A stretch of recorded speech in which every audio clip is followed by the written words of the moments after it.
En ce matin de 1981, comme elle le fait chaque jour, Charlotte Burzlaff prépare du café dans la cuisine de la maison familiale située en banlieue de Marshalltown, Iowa, États-Unis. La boisson qui chauffe déploie ses notes florales fumées à l'intérieur de la maison quand, en raison d'une fuite de propane inodore du chauffe-eau, une énorme explosion engloutit brutalement dans les flammes son mari, dont son fils, Peter, et sa fille, Danette.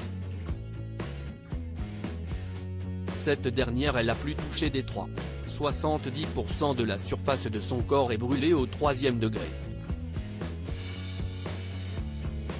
À découvrir aussi Car by Volvo Car You Want, No Long Term Commitments Car by Volvo Bar Vertical sponsorisé par Taboola aux urgences du Marshalltown Hospital, on la plonge dans le coma pour tenter de la sauver.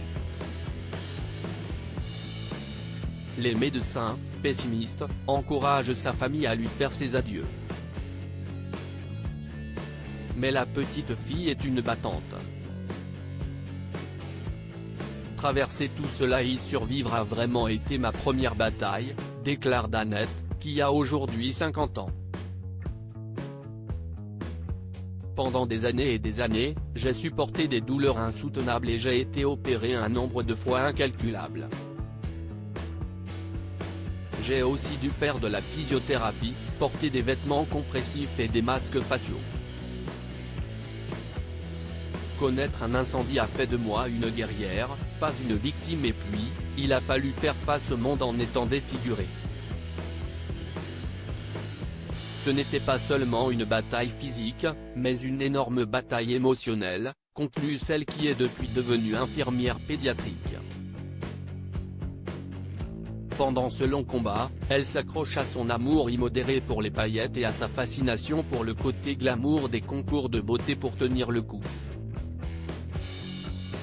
Mais elle le sait, sa nouvelle apparence lui ferme définitivement l'accès aux podiums sur lesquels elle a tant rêvé marcher.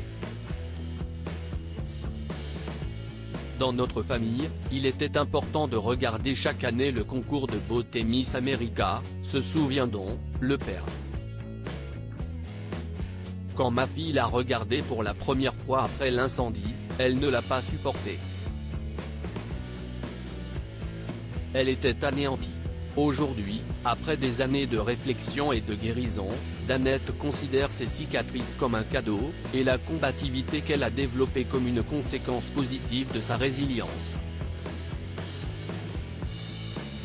Je refuse d'être une victime de quoi que ce soit, raconte la quinquagénaire. Cet état d'esprit, depuis le début, m'a permis de surmonter de nombreux obstacles et de mener la vie que je voulais. Connaître un incendie a fait de moi une guerrière, pas une victime. Et pas un domaine de sa vie n'échappe à sa pugnacité. Michael tombe immédiatement amoureux de cette femme qui a tant souffert. Danette refuse notamment de faire une croix sur l'amour. Elle n'entend pas rester inactive et se rend aux soirées entre célibataires. Et si est au cours de l'une d'elles qu'elle rencontre Michael Hag, aujourd'hui âgé de 53 ans, qui deviendra son mari. Ce chef d'entreprise tombe immédiatement amoureux de cette blonde qui a tant souffert.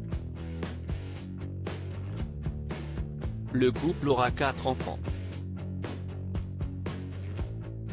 La frustration des concours de beauté reste néanmoins une part d'ombre dans ce ciel à nouveau éclairé. Début 2020, l'infirmière retrouve une vieille photo d'avant l'incendie, la montrant vêtue d'une écharpe de Miss America. Si est-il le déclic? Voilà l'étape qu'il lui reste à franchir. De chef, elle s'inscrit au concours de Miss Iowa. Elle y représentera Windsor, sa ville de résidence, et les juges la choisiront pour figurer parmi les 12 demi-finalistes. Elle n'ira pas au-delà, mais elle a déjà gagné. Le simple fait de s'y être présentée est pour elle une victoire. La petite fille que j'étais serait fière du chemin que j'ai parcouru, confie-t-elle, émue. Elle travaille avec un coach pour sa seconde participation à Miss Iowa le 5 juin. Danette participera à nouveau au concours, qu'elle travaille avec un coach dans l'espoir de se hisser cette fois parmi les 5 premières. L'épouse, mère et apprentie reine de beauté est aussi une conférencière qui fait la promotion de son site web, Soul on Fire. Beauty from Ashes, l'âme en feu. La beauté née des cendres.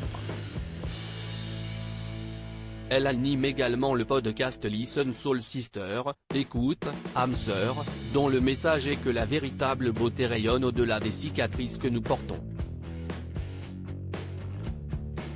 Notre monde est criblé de douleurs, explique-t-elle, et la guérison commence par l'amour de soi. Face à ce remarquable parcours, l'envie d'applaudir est irrépressible, tout comme celle de dire au juge du prochain Miss Iowa que la vraie beauté réside dans la force de l'âme.